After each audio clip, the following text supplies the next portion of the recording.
To miał być relaksujący dzień na łonie natury. Zamiast tego zgubiliśmy się na szlaku, który miał być łatwy jak spacerek po parku, ale spoiler, nie był. Ja prawie wpadłam do wodospadu, łamiąc przy tym nogi, a na koniec tak nam się śpieszyło na samolot, że wracaliśmy przez pożar. Ale było warto, bo szlak wynagrodził nam to najpiękniejszymi wodospadami, jakie widziałam w tej okolicy. A jeżeli się jeszcze nie znamy, to ja jestem Marszałek i od 3 lat mieszkam w stolicy Brazylii. Skoro uprzejmości mamy ze sobą, no to chodźcie ze mną na spacer po brazylijskiej sawannie. Jesteśmy w tym miejscu pierwszy raz. Dojazd ze stolicy zajął nam trochę ponad godzinę. Wejście kosztuje 20 reali, czyli obecnie około 14 zł. Plan był taki, żeby zrobić kółko po szlakach około 7 km, po drodze zatrzymać się przy jednym z wodospadów i wrócić maksymalnie do 16, bo Gia, nasza koleżanka, musi zdążyć na samolot wieczorem. W Brazylii są parki narodowe i stanowe, ale większość wodospadów leży na prywatnych ziemiach i trzeba płacić za wstęp.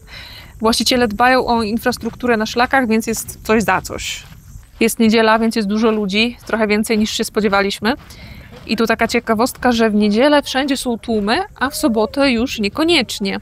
A to dlatego, że dla wielu osób sobota jest dniem pracującym i maksymalny wymiar czasu pracy w Brazylii to są 44 godziny, więc o 4 więcej niż w Polsce. To miał być prosty szlak. Spacerek taki. Nic jeszcze nie zapowiadało tego, co wydarzy się później. No dobra, prawie nic nie zapowiadało. Ups. Pierwszy wodospad najbliżej wejścia, więc oczywiście najwięcej ludzi, także my idziemy dalej.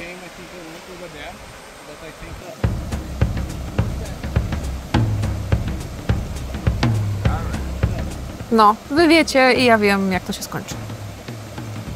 Więc nie czarujmy się.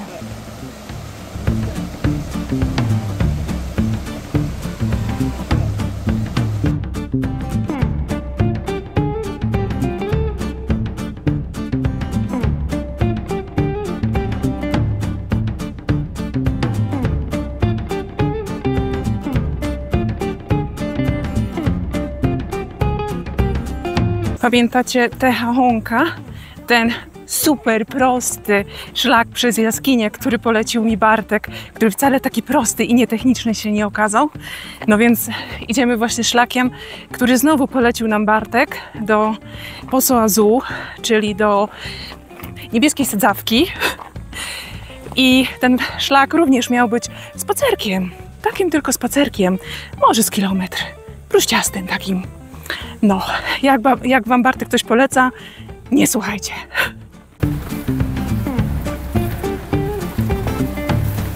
Jest pora sucha, więc teoretycznie nie powinno być błota. Ale że dookoła jest pełno strumieni i rzek, no to mamy błoto.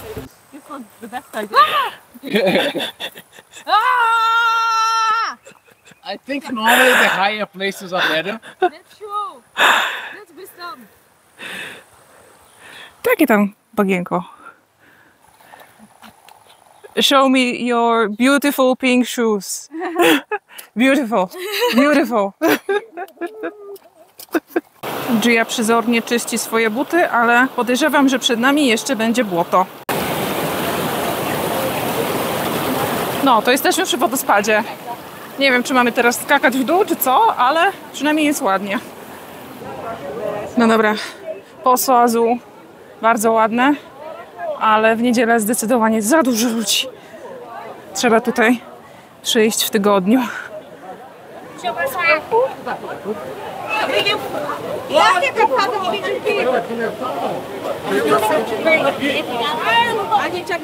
A goście są skaczą.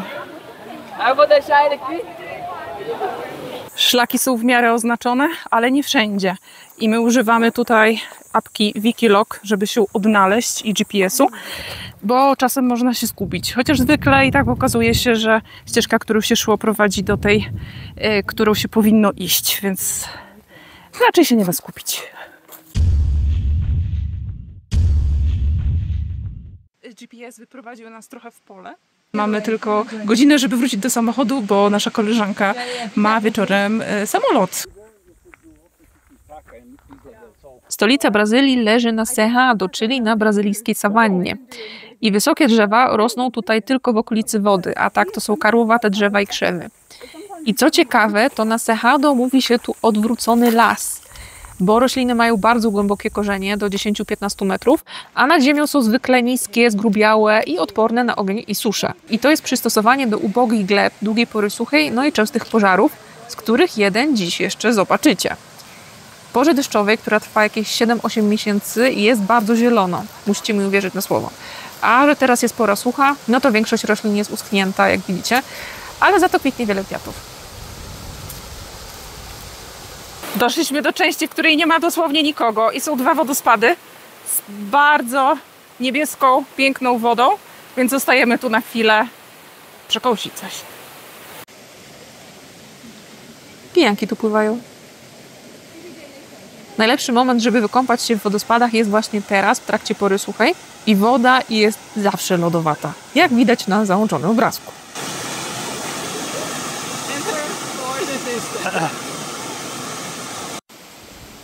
W porze deszczowej też można pływać, ale wtedy jest ryzyko tak zwanej tromba de agua.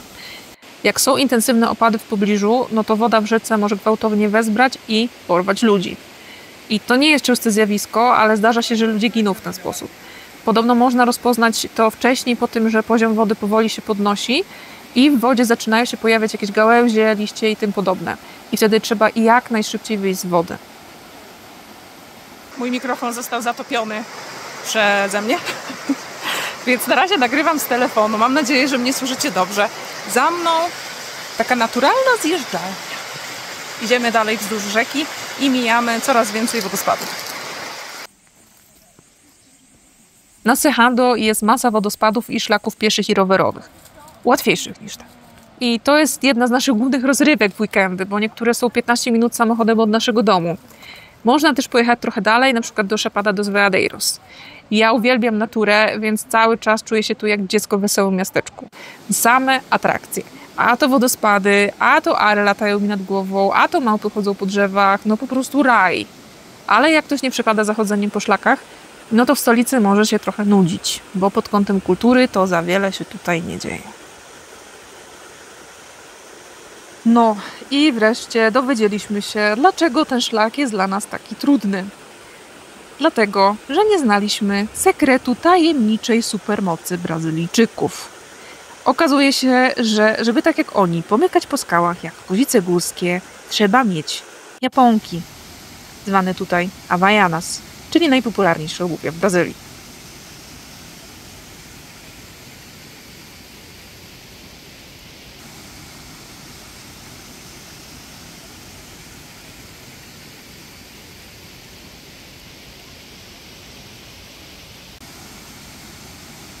Przed nami było jeszcze kilka takich podejść i w tym momencie pomyślałam sobie, jak to dobrze, że wchodzimy do góry, bo nie chciałabym tędy schodzić. Zapamiętajcie moje słowa. No i tak, proszę Państwa, się zgubiliśmy. GPS wyprowadził nas trochę w pole.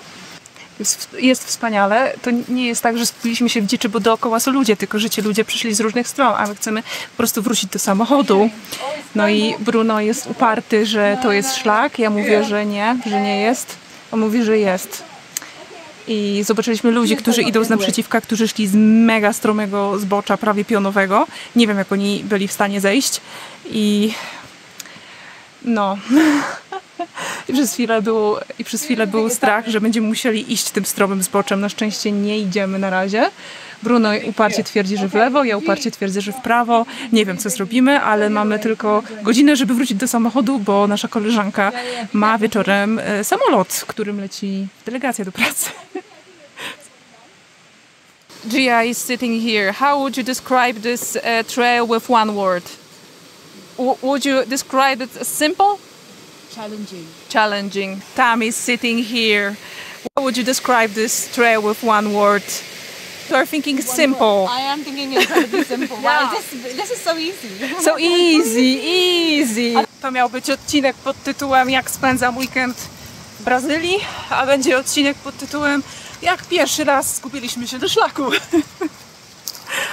Teraz Gia wyrusza na zwiady sprawdzić, czy na pewno ścieżka, którą przeszedł Bruno, jest ścieżką, którą powinniśmy iść. Po czym wszyscy tam poszliśmy, bo wydawało się, że będziemy musieli iść wzdłuż rzeki, ale okazało się, że to była ślepa uliczka i musieliśmy zawrócić. A że było ślisko, to się przewróciłam i zawisłam tu, trzymając się jedną ręką drzewa. Nikt tego nie nagrał, więc macie inscenizację, jak to wyglądało. Z opresji uratował mnie Bruno, który potem twierdził, że wcale nie było tak wysoko. I w najgorszym wypadku złamałabym obie nogi, więc na luzie wrócilibyśmy na czas do Brazylii. Helikopterem ratunkowym.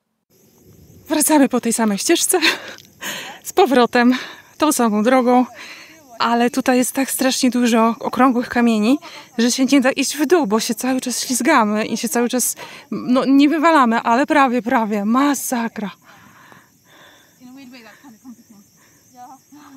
Tędy przyszliśmy i tędy musimy znowu zejść w dół, tam do tego wodospadu. Wróciliśmy kawałek i spotkaliśmy ludzi, którzy powiedzieli nam, że musimy się wrócić wzdłuż rzeki i że to będzie najkrótszy szlak do parkingu. Tam są też jacyś ludzie przed nami, więc tam zmierzamy. Ciekawe, ile kilometrów dzisiaj zrobimy. Mieliśmy zrobić 7.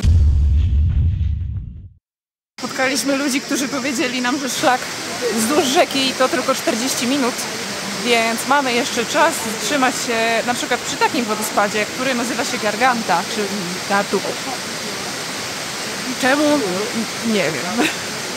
I rzeczywiście szlak powrotny moglibyśmy zrobić w 40 minut, no, gdybyśmy mieli japonki. Niestety byliśmy nieodpowiednio przygotowani i zajęło nam to trochę dłużej. Czy Gia zdążyła na samolot? Tego dowiecie się za chwilę.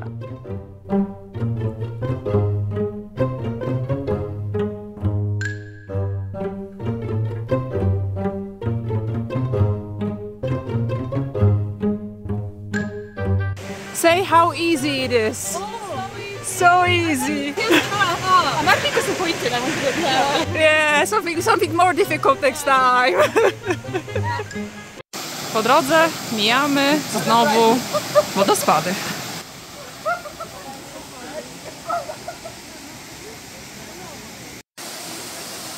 Okej, szlak jest trudny, ale muszę powiedzieć, że to są najładniejsze wodospady, jakie widziałam w okolicy Brasylii.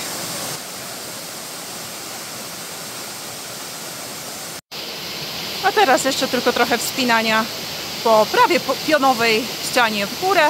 Wiem, że tego na wideo nie widać, ale musicie mi wierzyć na słowo, że jest tutaj stromo i tak jeszcze kawałek.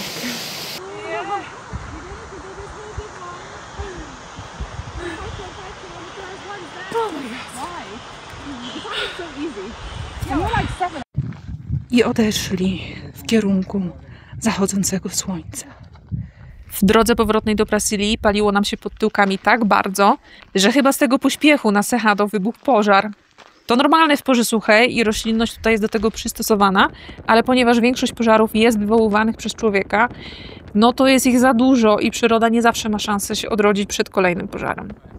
A dzisiejszy szlak to był drugi, łatwy szlak, który polecił nam Bartek. Pierwszy to był zupełnie nietechniczny szlak po jaskiniach. Na szczęście ze spektakularnymi widokami, które były warte wysiłku. Jeżeli chcesz zobaczyć naszą wyprawę tam, to kliknij na link, który pojawi się na ekranie. A jeżeli się nie pojawił, no to będzie też w opisie. A Gia w ostatniej chwili zdążyła na samochód.